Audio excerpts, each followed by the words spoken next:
जिंदगी को अक्सर एक सफर कहा जाता है ना? पर इस सफर में मुश्किलें तो आती ही हैं। आज हम एक ऐसी ही छोटी सी लेकिन बहुत बहुत गहरी हिंदी कविता की बात करेंगे। उसके शब्द हमें जिंदगी की इसी सच्चाई के बारे में सोचने पर सच में मजबूर कर देते हैं। तो इस सफर की सबसे बड़ी चुनौती आखिर है क्या? ये सवाल, कह सकते हैं कि ये सवाल इस कविता की आत्मा को समझने के लिए एक बहुत सही शुरुआती पॉइंट है। कविता की शुरुआत होती है इन्हीं दमदार शब्दों से। देखिए, यही एक लाइन पूरी कविता की नींव रखती है। क्यों? क्योंकि ये जीवन की एक ऐसी सच्चाई सामने रख देती है जिससे कोई बच ही नहीं सकता। तो चलिए सबसे पहले कविता के पहले हिस्से को देखते हैं। ये हिस्सा जिंदगी की एक बेसिक सच्चाई को सामने रखता है। देखते हैं कि ये चुनौती आखिर है क्या। यहाँ धूप शब्द का इस्तेमाल बड़ा कमाल का है। देखिए, इसका सीधा सा मतलब तो है सूरज की रोशनी, लेकिन यहाँ इस कविता में इसका मतलब है वो सारी मुश्किलें, वो संघर्ष, वो बाधाएं जिनका सामना हम सभी को अपनी जिंदगी में करना ही पड़ता है। इसका मतलब साफ है, ये कविता मुश्किलों से बचने के बारे में है ही नहीं, बिल्कुल नहीं। ये तो मानकर ही चलती है कि संघर्ष तो होना ही है। ये एक निश्चितता है, संभावना नहीं।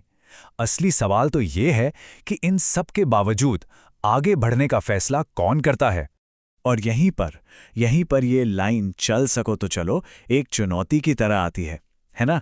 ये एक तरह का हिम्मत भरा न्योता है कि भाई अगर इन तयशुदा मुश्किलों के साथ आगे बढ़ सकते हो तभी इस रास्ते पर आना।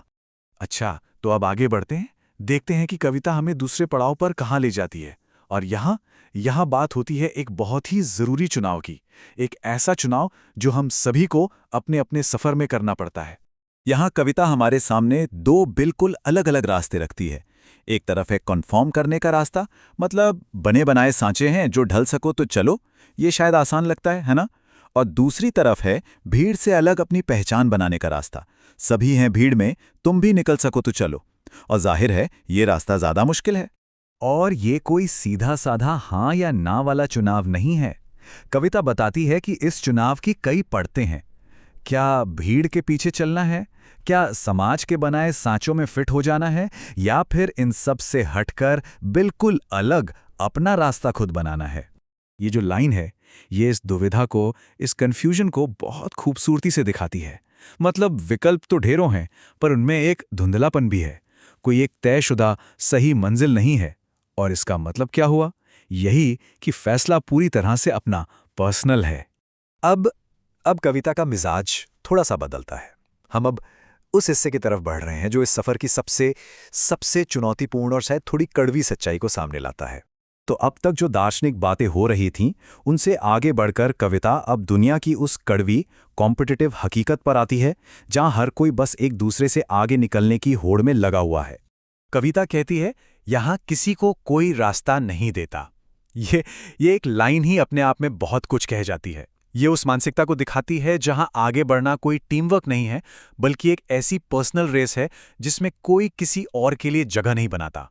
और फिर आती है कविता की आखिरी और शायद सबसे झकझोर देने वाली लाइन।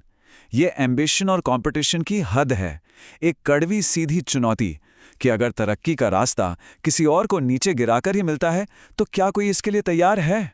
और आखिर में ये कविता हमें इसी एक सवाल के साथ छोड़ जाती है। धूप, भीड़ और इस कंपटीशन से भरे सफर में आखिर कौन सा रास्ता अपना है? ये एक ऐसा सवाल है जिसका जवाब हर किसी को खुद अपने अंदर ही खोजना होगा।